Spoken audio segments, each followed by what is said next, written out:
Hello everyone, welcome back to my channel. UFC 325 just ended and it was a very fun card, a very emotionally volatile card, and we're gonna go over all the fights except for the Road to UFC ones, and I'm gonna let you know what I thought about everything that took place. Let's start off with Kaan Ofli versus Yizha. I don't know what happened in this fight. I think everyone had Yizha, everyone was picking Yizha. And Yizha actually won, technically. But apparently the Australian judges didn't think so. Connolly got, I would say, he won like 3 minutes of the first round, and then he had like a few moments in the last one. But I would say that Yizha pretty much won the last 2 minutes of the first round. The entirety of round two, where he dropped Connolly like not three, 5 times or something like that. It was Yizha's mistake not to finish him in the second round, because he totally could have, and I think he assumed that he could totally fight another round just like that. In the third round, though, it seemed like Kaan Ofli came alive once again after he had drained his entire gas tank in the first round. And the thing is, though, Yizha was still winning in my eyes. He just wasn't totally dominating like he did in the second. But I would say that he won the last 2 rounds pretty clearly. Unless there's something I'm totally missing. But that to me seemed like a total robbery. A complete robbery. I haven't, like, one of the worst I've ever seen, too. One of the worst. Seriously, if someone knows what went wrong with that decision or why that decision was the one that the judges went with, let me know, because I am completely lost. Anyhow, let's move on to the next one, guys. Jonathan Micallef versus Oban Elliot. Honestly, props to Oban. He was fighting a good fight. Like, I think what he was doing well was just pressuring overall, because yeah, Jonathan Micallef didn't look that impressive in the first round, but I still had hope. And it was somewhere in the second when Jonathan took him down, and that was basically it for Oban Elliot. He was getting choked out, and honestly, it was one of the most respectable exits I've ever seen, because Oban chose not to tap at all. He was trying to get Jonathan's arm away from his neck, struggling. I thought we were gonna see a tap, and then this dude just went out. Like, this dude just decided to go to sleep, which I respect, honestly. Hardcore all the way. But yeah, Jonathan Micallef got the sub. I feel like Oban Elliott's body was also like the perfect build to get subbed by Jonathan Micallef. Let me know if you guys agree on that. Okay, let's move on to the next one. Jacob Malkoun versus Torrez Finney. Guys, I thought this was a fight Torrez Finney could win. I really did. I thought Torrez Finney was going to employ the same kind of technique that he employed with Robert Valentin, where he kind of just evaded a lot of the attacks with clinching and wrestling. And yeah, none of that really happened. I guess they really told him, hey, you're gonna get cut unless you fight. So he decided to try and fight. He was literally swinging like a newbie fighter. It was almost, it was funny. Like, but also sad. And he didn't really have much defense on the ground. He was very dense looking, and he just couldn't really do much. There were a few moments when I thought that, okay, he could maybe get a knockout here. The shots he's landing do seem pretty heavy, but no, unfortunately not. And the craziest thing too is, like, I don't even really rate Jacob Malkoun. I don't think he's that good, but yeah, and he was also giving me victim vibes at the weigh-in, but I guess I was wrong about that. Yeah, Torrez Finney really is not a good fighter at all. Like, not even a little bit. Not even a little bit. Dude needs to get cut immediately. Even though honestly it was kind of fun watching him fight in a way, but not for the right reasons, you know what I mean? Although, I don't know. At least he tried doing something. Like, he didn't, at least he didn't make us sit through a bunch of clinching and just making a boring fight. So, at least there's that. Anyhow, let's move on to the next one. Cam Rowston versus Cody Brundage. I picked Cam Rowston, and that's mostly because Cody Brundage unfortunately does not have a lot of fight IQ. He just doesn't know how to actually apply himself properly, or he doesn't understand danger in the octagon, which is basically what he did this time. Like in the first round, he was the ballsier fighter, so that allowed him to get through and land some clean shots. But yeah, in the second round was when Rowston just figured him out and brutally finished Cody Brundage on the ground. And that's just the thing with Cody Brundage, is like he'll find himself in these situations all the time, unless he's fighting someone who just is one-dimensional and maybe not as well-rounded. But yeah, whenever Cody Brundage is actually fighting someone who understands really what they're doing, it's a tricky situation. So anyhow, that was actually a pretty solid win for Rowston. Let's move on to the next one. Billy Elekana versus Junior Tafa. I picked Billy Elekana. But yeah, Junior Tafa didn't look too bad, honestly. He looked like he lost some weight. He looked pretty decent in the first round. Like I could tell he had improved. He had maybe an okay training camp. Unfortunately, though, for Junior Tafa and for both Tafas in general, is they somehow just get cooked on the ground. But they also can't really take damage. They're very delicate somehow. Like they don't take damage well. They crumble. And this is what happened here. The minute Junior Tafa was on the ground was the minute it was over. That's it. He was on the ground. He gave up. There was like zero grappling defense. Negative ground game. It's really bad. It's really, really, really, really bad. Even though he looked okay, like round one he looked okay, and yeah, just like that's it. One takedown and it was over. Such a massive crater in his skill set, like really, really massive crater that he needs to work on. But I guess he's getting cut, so I don't think he'll get a chance this time around, but solid win for Billy Elekana. Let's move on to the next one. Quillian Salkilld versus Jamie Mullarkey. Yeah, Jamie Mullarkey is not built for fighting a fighter like Quillian Salkilld. I think Quillian is a little bit special in a sense that like he actually has talent, and I can't wait to see him reach his ceiling as time goes on, because the energy that he brings to this fight is really something else, into all of his fights. Like no matter how much Jamie Mullarkey or maybe other fighters prepare, the energy that Quillian brings is so imposing and so overwhelming that I think most fighters just struggle. Like Jamie Mullarkey literally just got swallowed basically and choked out, and there was nothing he could really do. He tried really, but like what are you going to do with that energy when you just do not possess it yourself? When you cannot match it? That's just how this felt. Like he just could not, he just wasn't on the same level at all. I mean, he also took this fight on super short notice, so like I get that, you know. Rongju I think was supposed to be fighting. But still, I honestly feel like Quillian would do the same fucking thing to Rongju, maybe not as quickly. This fight ended in the first round, but this is definitely exciting. Exciting for our favorite baker's son, Quillian Salkilld.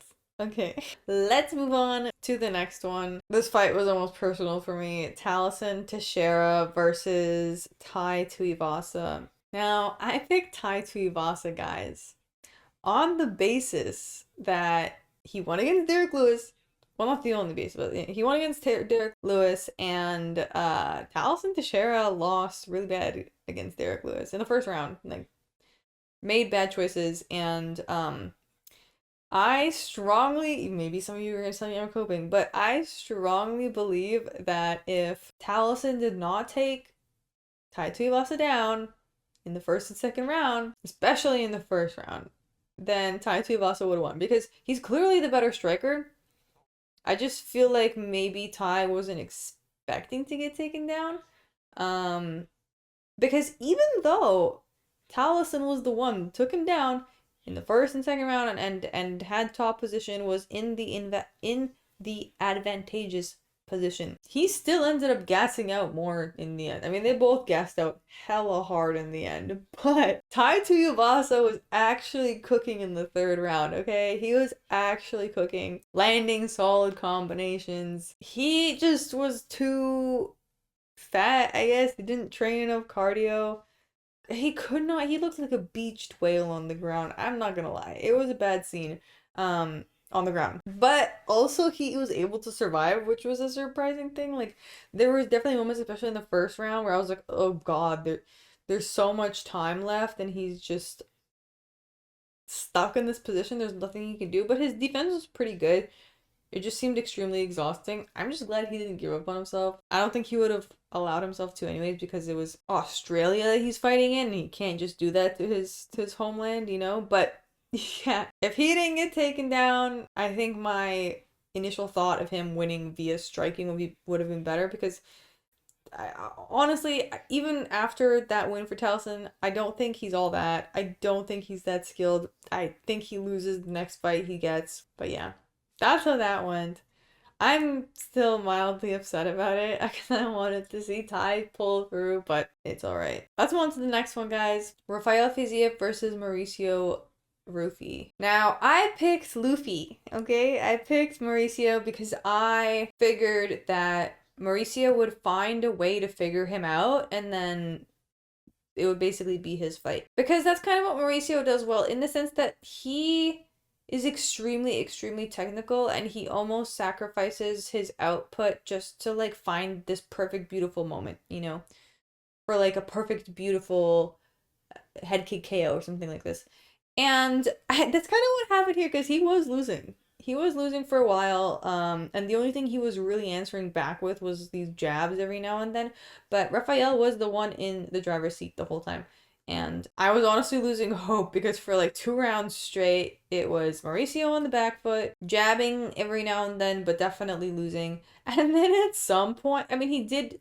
The strikes that Mauricio was landing were good. It just was nowhere near enough. But then he ended up catching Fiziev with something. I fucking wish, like, I wish I remember what the playback was, because the way that Fiziev instantly lost balance and was clearly very hurt, and then the way that Mauricio followed that up and completely destroyed him was so beautiful. So beautiful to see. I'm really glad that Mauricio got this moment to redeem himself, because like he actually did approach this fight. I remember at the weigh-ins he was so focused. And I'm glad I ended up picking him. Fiziev does kind of just fight the same way with each opponent that he fights, and he definitely wasn't as imposing as Benoit Denis was. So I think this actually was okay for Mauricio, because yeah, there's like a certain threshold of pressure that he can take, and yeah, he could definitely handled Fiziev until he found his sweet little opening, and then absolutely destroyed him. Absolute destruction. Punched him the fuck out while Fiziev was in the fetal position on the ground. Solid. Solid. The fighting nerds are making their comeback. Okay? They just had a small little slip up, and now they're climbing back up that ladder. Alright, let's go to the next one, guys. Dan Hooker versus Benoit Denis. Oh my god, Dan Hooker.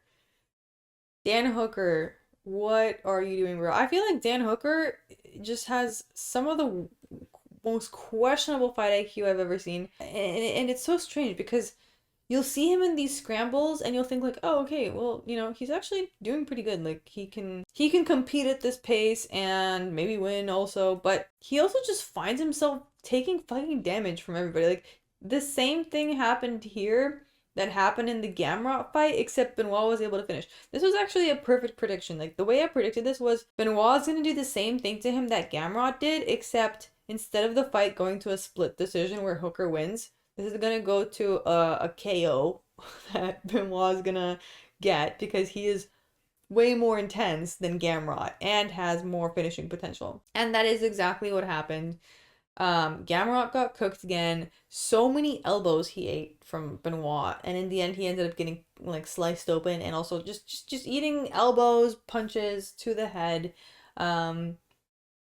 CTE is definitely awaiting him in the near future. Like looking back, I don't know why I wasn't more confident about this pick, because it was so clear. It was the clearest fight on this card, and I'm gonna keep this in mind about Dan Hooker forever for the future. Okay, let's move on to the last fight, the one you all came here for. Diego Lopes versus Alexander Volkanovski. I picked Diego. Yeah, I did. After picking Volk the first fight, I picked Diego this time because I saw that Diego changed his approach, and he did. He basically kind of fought exactly how I expected him to fight this time, except I didn't factor in the this one thing about the fact that Diego struggles to be present. And with certain fighters like Gene Silva, that's okay. But Volk has this insane capacity to focus. Like he cannot be disturbed. It's actually amazing. I was waiting for a moment for him to get flustered. Never happened. Meanwhile, I almost feel like Diego started off the fight with his confidence somewhere up here. And I actually think he won the first round. I don't know. I think he was doing better kind of in the beginning than he was towards the end, because in the end he lost confidence, and instead of locking in or, trying to lock in more, he just kind of went into a bit of a desperation mode, Meanwhile, Volk's just there, totally focused, totally locked in, winning those later rounds. Yeah, I wonder what this is for Diego. Like he just could not settle himself. As you guys know, when we're speaking about this on this stream, I think that he could greatly benefit from yoga because it's like one of the best ways to ground yourself somatically, and kind of settle your nervous system so that you can approach whatever task you're doing with as much focus as possible. This is what Diego needs, because I feel like he has all the skills and he just couldn't fucking focus. Like this was the whole right from the beginning, it was clear that unless Diego focuses, the entire fight's gonna go this way. And he could not focus at all. Not in the way that he needed to. And he was trying to feint, he was trying to approach this with some techniques, I guess, that he learned in the gym, but that was not what he needed to do. Like, he already has all the tools he needs to win. All he needed to do was focus. Alexander Volkanovski is so fucking quick, dude. Like, whatever technique you throw at him is not gonna work. The only thing you need to do is win those exchanges, and in order to win them, you have to be either as focused as him or more. And Diego just wasn't, and that was very sad. And then in the end, in the 5th round, they ended up in a scramble. Like, Diego took him down, and he was on top of him, and I thought, okay, maybe something's gonna happen here, but no, nothing happened. Actually, that grappling exchange they had in the first round was the most effective one from Diego, but this one wasn't at all, and Diego ended up at one point on his back on the ground, and Volk was basically just sitting on his face, and it was really a really sad, demoralizing way to go out, honestly. But I mean, I'm happy for Volk that he won. I love Volk. I just wish that I hope Diego finds a way to ground himself, because that's the last piece. Like, that's the last piece. I feel like everything else is fine. I mean, his footwork could have been a bit better. Like, it was a bit of a mismatch also for Volk. But I think that's just what it is. Like, Volk doesn't need to do all of this extra. Like, he doesn't have to participate in these mind games. He doesn't have to focus on trying to feint, because all he has to do is lock in on you and react before you do, or react to what you're doing before you land whatever you're trying to land. I think that's what makes him so good, is he's just focusing all of his energy on that and winning beautifully. Like, that was such a solid performance from Volk. Yeah. Again, a fight that Lopes could have won and didn't, because he just wasn't fully there. And I don't know. I don't know how I feel about it. It was overall a pretty fun night of fights. The Tuivasa one was probably my favorite.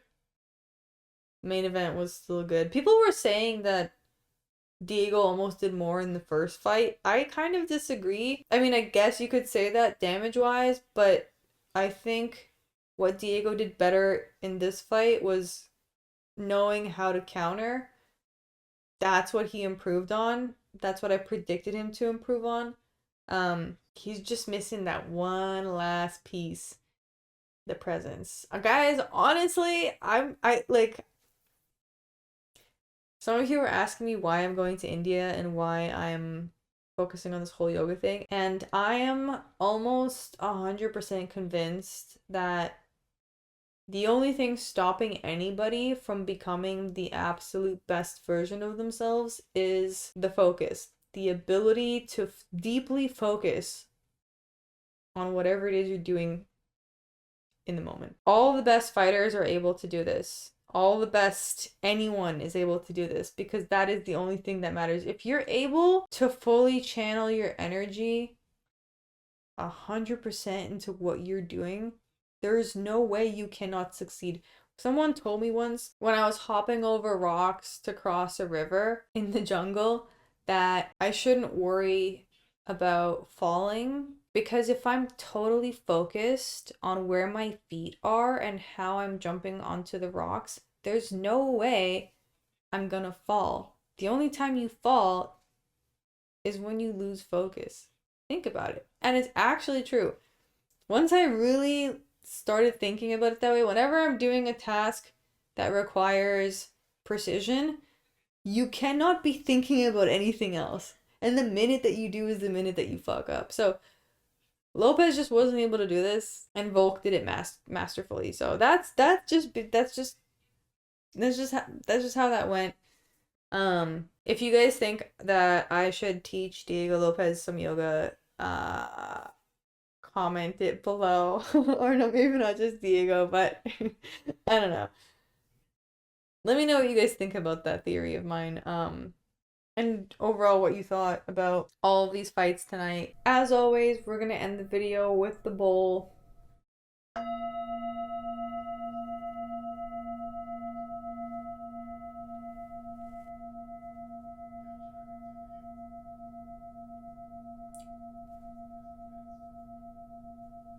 Thank you guys for watching. Appreciate all of you. I made some ballsy picks this week, and I think a lot of them were so close to actually happening, but they were not quite there. And next week I'm gonna implement a new strategy, so I'll see you guys all there. Stay tuned. If you like this video, hit the like button. If you want, you could subscribe as well. And yeah, see you next time.